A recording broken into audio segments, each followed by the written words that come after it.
Hello વિદ્યાર્થી મિત્રો, જય શ્રી કૃષ્ણ બધાને. વિષય સંસ્કૃત ધોરણ 10 કે જેમાં આપણે સંધિનો ટોપિક છેલ્લે ચાલુ હતો, જેમાં સંધિના 3 પ્રકાર બતાવવામાં આવ્યા છે. એમાં પહેલો પ્રકાર આપણે ભણ્યા સ્વર સંધિ. બીજો પ્રકાર છે એનો વિસર્ગ સંધિ, જેનો પણ આપણે અભ્યાસ કર્યો. આ બે સંધિ પછી થોડુંક વેકેશન, સાતમ આઠમનું ને એવું બધું આપણે આવી ગયું, એટલે સંધિ આપણે વ્યંજન સંધિ જે ત્રીજો એનો પ્રકાર છે એ આપણે બાકી રાખ્યો. તો સ્વર સંધિ અને વિસર્ગ સંધિ અને આ ત્રીજી છે આપણે વ્યંજન સંધિ. એ ત્રણેયમાં તમે જોશો તો બધાયનું પોતપોતાનું જે હેડિંગ છે સ્વર સંધિ. તો મુખ્ય સ્વર કેટલા? તો કે ભાઈ 13 સ્વર છે. એમાં આપણે મુખ્ય ઉપયોગમાં આવે કેટલા? તો કે 12 સ્વર. બરાબર. તો ઈ સ્વરને લઈને જે સંધિ, એટલે કે સ્વરની સાથે જે ધ્વનિ પરિવર્તન થાય જેને કહેવામાં આવે સ્વર સંધિ. ત્યાર પછી આપણે ભણ્યા વિસર્ગ સંધિ. તો વિસર્ગ એટલે સામાન્ય 2 ટપકા. બરાબર. ઘણા બધાની પહેલા, ઘણા બધાની પછી આ વિસર્ગ આવતા હોય તો એ વિસર્ગનો સ, સ, શ, ર આવા આપણે એના નિયમો ભણ્યા. બરાબર.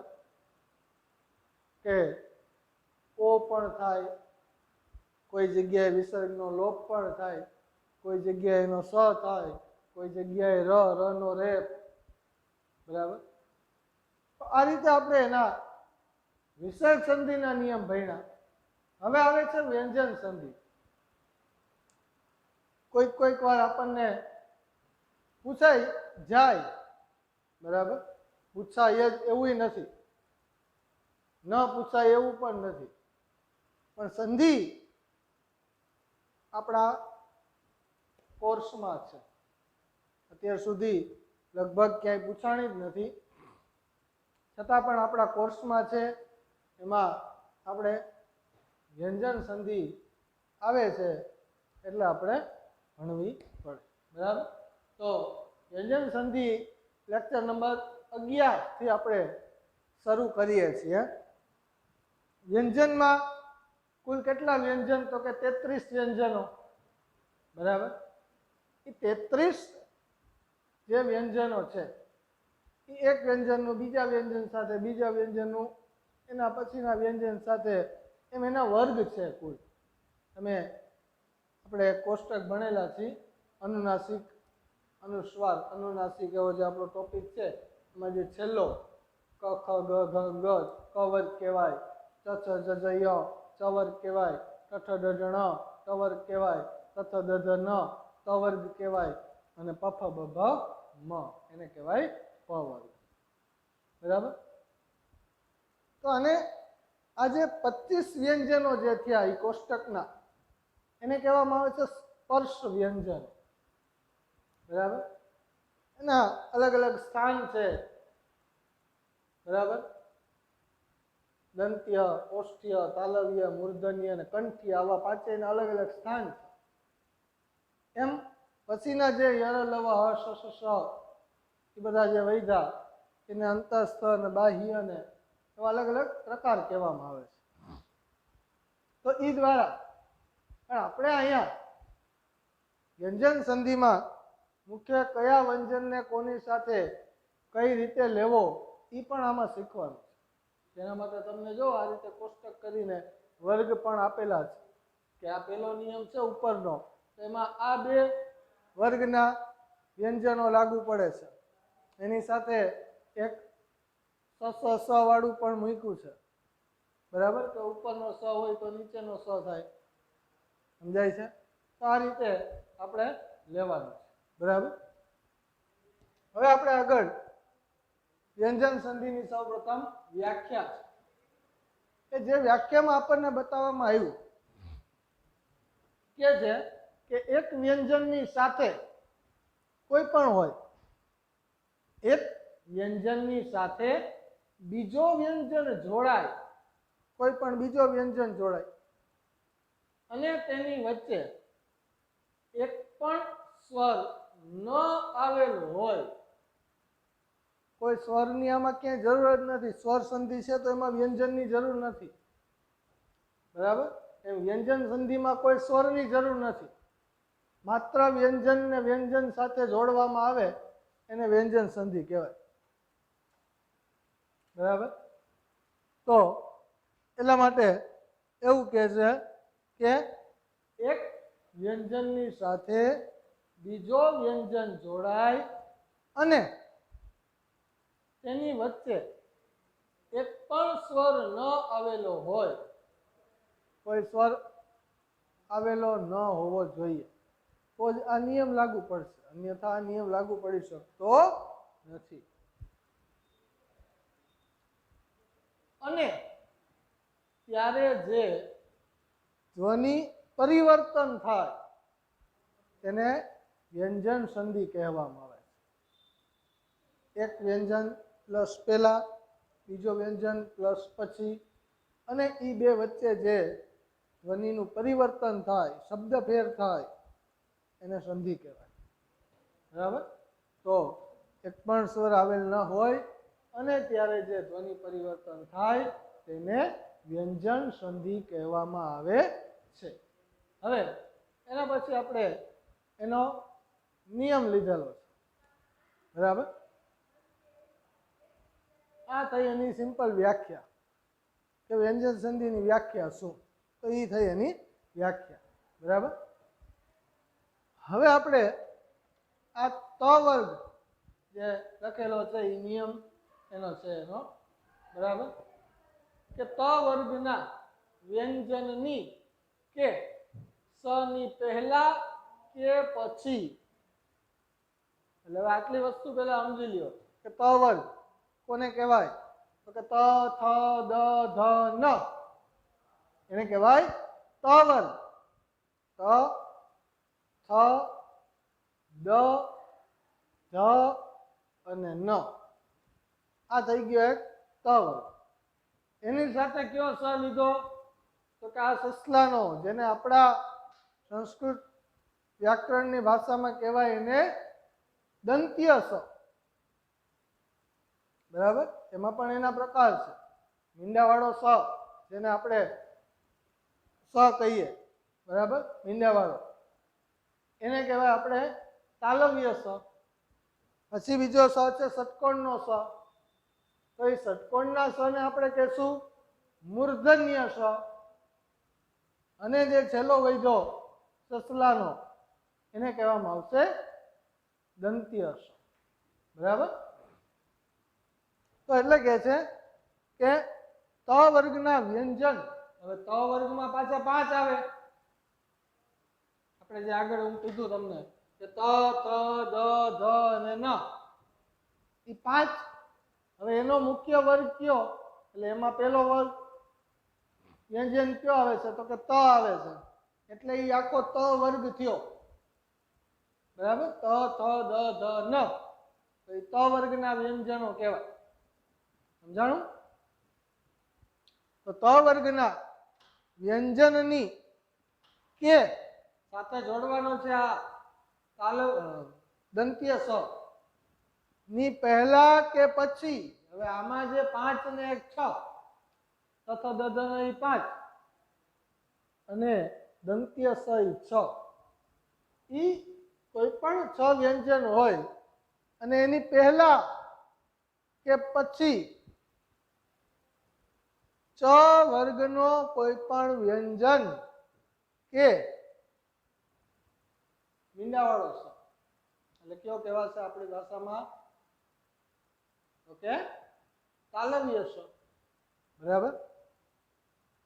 આવે તો ત વર્ગનો વ્યંજન કે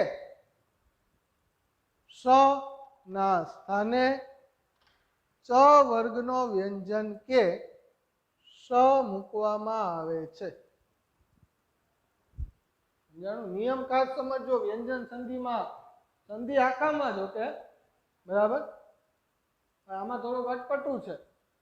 કયો વર્ગની સાથે કયો સ અને કયા એમાં ફેરફાર કરવો, એમાં કયો વર્ગ અને એની સાથે કયો સ.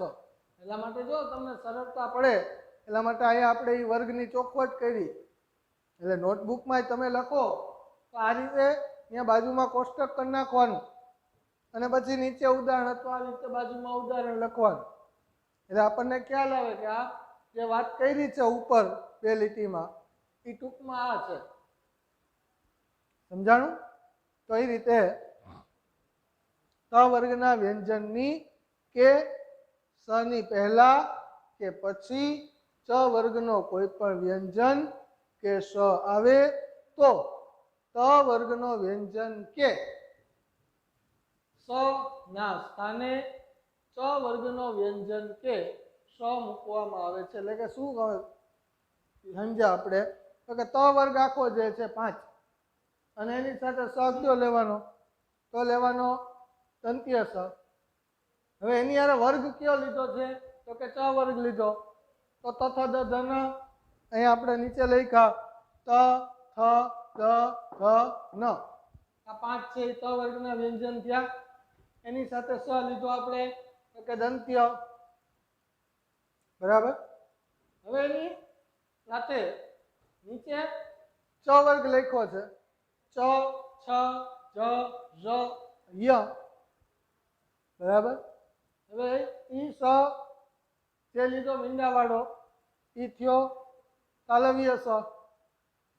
તો હવે તમારે આમાં આ કોષ્ટક દ્વારા તમે સરળ રીતે એ સમજી શકો કે આ જે 5 ઉપરના છે અને આ સ છઠ્ઠો એની જગ્યાએ આપણે આ 5 માંથી જે લાગુ પડતો હોય એ લેવા. હવે કઈ રીતે લાગુ પડે? તો ઉપરના 6 છે એની નીચે આપણે 6 લખ્યા છે. હવે ઉપરનો જેમ કે ધ લીધો બરાબર. આ ધ લીધો તો ધ ની જગ્યાએ આપણે શું વાપરવાનું થાય? તો કે ઝ બરાબર. બીજા ઉદાહરણમાં આપણે દ લીધો તો દ ની જગ્યાએ જ. સમજાય છે? હવે આ સ ઉપર આવ્યો સંધિમાં ફેરફાર કરવા માટે, ફેરફાર કરી નાખ્યો તો આ સ થઈ જાય બરાબર. એટલે ઉપરના ત વર્ગની સાથે દંત્ય સ અને ચ વર્ગની સાથે તાલવ્ય સ બરાબર. એના ઉદાહરણ હવે આપણે જોઈએ મિત્રો કે ઉત પ્લસ 4 અણમ. પહેલું ઉદાહરણ ઉત પ્લસ 4 અણમ. આ થઈ ગયું. હવે આની આપણે સંધિ કરવાની બરાબર. તો ત છે બરાબર. અહીંયા ઉપર આપણને કીધું છે કે પહેલા કે પછી, તો એમાં ખાસ જોવાનું. તો ત છે. હવે જો તમને એમ થાય કે પાછળ ચ આપ્યો છે તો ચ ની વાત કરી છે પણ ચ ક્યાં લીધો છે? તો કે ચ છે એ ફેરવવામાં લીધો બરાબર. આ કોઈ હોવા જોઈએ એની જગ્યાએ આ થાય બરાબર. તો આ રીતે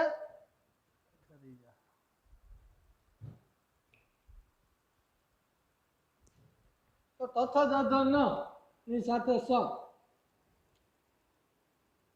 એની જગ્યાએ આ હોય તો આ થાય, થ હોય તો છ થાય, દ હોય તો જ, ધ હોય તો ઝ, ન હોય તો ય અને સ ની જગ્યાએ સ. હવે આપણે અહીંયા જોયું તમે તો કે ત છે બરાબર. તો એ ત ની જગ્યાએ એની નીચે કયો છે? તો કે ચ છે. તો ત માં આપણે જવાનું. તો ત છે એ તનો કરી નાખવાનો ચ. હવે સામાન્ય આપણે અહીં જોઈએ કે ઉત બરાબર પ્લસ 4 અણમ. હવે ત ની જગ્યાએ આપણે ફેરફાર કરવાનો છે. ત કેવો છે? ખોડો છે. એટલે ચ કેવો મૂકવો પડશે? ફરજિયાત ખોડો બરાબર. તો ઉચ્ચ પ્લસ ઉચ્ચારણમ થયું. હવે આને ભેગું કરી નાખવા. ચ કોળો છે એટલે એને અડધો જ લખવાનો. ઉચ્ચારણમ. સમજાણું? આ રીતે આપણે એની આ સંધિ જોઈડી. ઉચ્ચારણમ. બરાબર? તની જગ્યાએ આપણે શું લીધો કે એની નીચેનો લેવાનો. ત છે તો તની નીચેનો તો કે ચ છે. એ ચ લેવાનો. બરાબર? હરીશ પ્લસ સેતે. હરીશ પ્લસ સેતે. અહીંયા તો સ આપ્યો છે એટલે આ સ નો કઈ ઉપયોગ કરવાનો જ નથી. એ તો જેમ છે એમ. ફેરફાર ક્યાં કરવાનો છે તો કે આ સ માં. ઈશાની જગ્યાએ કયો સ લેવાનો છે તો કે દંત્ય છે એની જગ્યાએ આપણે લેવાનો છે તાલવ્ય. બરાબર? તો તાલવ્ય આપણે લઈએ. હરી પ્લસ શેતે. આ સ ની જગ્યાએ આપણે લેવાનો છે આ સ એટલે થશે હરીશ શેતે. ભેગું કરી નાખવાનું અને કાઢી નાખવાનું એટલે થઈ ગયું હરીશ શેતે. સમજાણું? બરાબર? આ રીતે આના નિયમ છે. પછી હજી આપણે બે ત્રણ ઉદાહરણ છે પણ તમારે આવી પછી ચોપડીમાંથી સંધિ ગોતવાની. જેમ તમે એમાંથી નિયમ પ્રમાણેની સંધિ ગોતશો એમ તમને વધારે ફાયદો થશે. તમને ઊંડા એમાં ઉતરી શકશો. બરાબર? માત્ર એવું નહીં કે સાહેબે આ 5 ઉદાહરણ કરાવ્યા એ 5 ઉદાહરણ જ આપણે લઈ. હવે આ ઉદાહરણ તમે જોવા જાઓ ને તો ચોપડીમાં ક્યાંય નથી. આમાંથી પૂછાવાના નથી. ચોપડીના લખી નાખું તો તમને સીધી કોપી જ મળી જાય. બરાબર? એટલે ઉદાહરણ પણ મોસ્ટ ઓફ બધા આપણે બહારના જ લઈ છીએ કારણ કે જાતે આપણે થોડીક પ્રેક્ટિસ અને મહેનત કરી શકીએ. બરાબર? જેનાથી એમાં આપણને થોડોક ખ્યાલ આવે. બરાબર? ત્રીજું ઉદાહરણ છે સદ પ્લસ જનહ. જ ક્યાં છે જોઈ લેવાનું પહેલા બેયમાં. પ્લસ પહેલાનો શબ્દ અને પ્લસ પછીનો બે જોઈ લેવાનું. કારણ કે ઘણી વખત એવું થશે કે આમાં સુધારો કરવાનો છે એમાં ન થતો હોય. ઘણી વખત આ શબ્દોમાં સુધારો કરવાનો થાય. બરાબર? એટલે બેયમાં પહેલા જોઈ લેવાનું. પાછળના શબ્દથી લેવાનું. જ તો કે જ ભાઈ ફેરફાર કરવા વાળો એટલે એમાં કઈ ફેરફાર થાય નહીં. તો ફેરફાર ક્યાં કરવાનો તો કે દ માં. હવે છે શું તો કે સદ પ્લસ જનહ. બરાબર? દ તો દ ની સાથે શું છે તો કે જ. બરાબર? તો સજ પ્લસ જનહ અને ઉડાડ દે. બરાબર? એટલે સજ્જન. સમજાણું? બરાબર? એવી રીતે ઉદ પ્લસ જ્વલહ. બરાબર? તો ઉદ પ્લસ જ્વલહ. દ ની જગ્યાએ શું કરવાનું તો કે જ એટલે શું થાય ઉજ્જવલ. સમજાણું?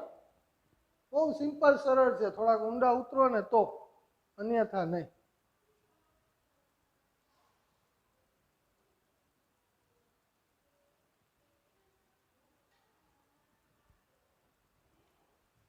એના પછી છે પાંચમું ઉદાહરણ કસ પ્લસ ચિત. હવે અહીં તમે જોવો છો કસ સ માં ફેરફાર કરવાનો. બરાબર? ચિત. બરાબર? એટલે જે દંત્ય સ છે એ દંત્ય સ ના સ્થાને આપણે આ મૂર્ધન્ય સોરી તાલવ્ય સ લેવાનો. બરાબર? તો આપણે અહીંયા જે એના 5 વર્ગ અને એની સાથે સ એવું લીધું છે. તો આપણે જોયું કે દંત્ય સ છે એ દંત્ય સ ના સ્થાને આપણે લેવાનો કયો છે તો કે તાલવ્ય. બરાબર? કસ પ્લસ ચિત એવી રીતે છે.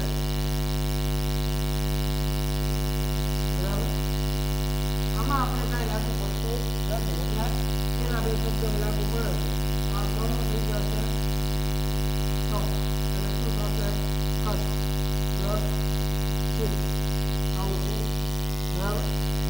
હવે એ ભેગું કરો તો કોળો છે એટલે આમાં ભળી જશે એટલે આમાં આવી ગયું.